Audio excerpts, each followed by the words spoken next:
Your job and your retirement might be tied to a $2 trillion shadow debt market that is starting to crack. It's called private credit, and if this bubble bursts, it will hit your job and the broader economy. After the 2008 crash, banks pulled back from making risky loans to mid-sized companies. So giant investment firms like Blackstone, BlackRock, and Blue Owl stepped in to fill the void. They pull money from pension funds and insurance companies and lend it directly to businesses, acting as shadow bankers.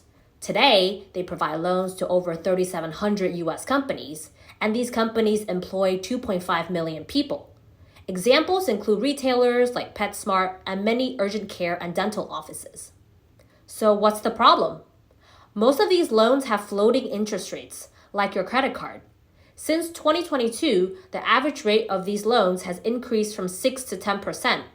That means interest payments have essentially doubled, and we're starting to see the cracks.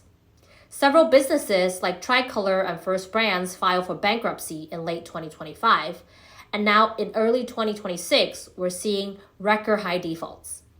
Given these cracks and general market volatility, pension funds and insurance companies are really panicking and trying to take their money out. But unlike a bank account, you can't immediately withdraw all your money from private credit funds. In early 2026, Blue Owl, the giant investment firm that I mentioned before, actually had to limit withdrawals from one of its funds after too many investors requested redemptions. Other firms like Blackstone and BlackRock have also seen elevated withdrawal requests. And just this week, JP Morgan, one of the largest US banks, had to restrict its private credit lending after marking down some of its private loans. Investment firms have also been punished severely in the stock market, as you can see Blue Owl's stock performance year to date. Overall, these companies have less money and appetite to lend.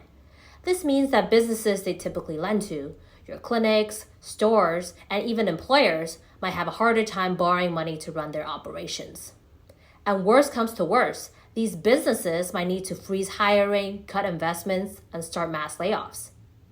Now, to be clear, some analysts think the fears around private credit are overblown.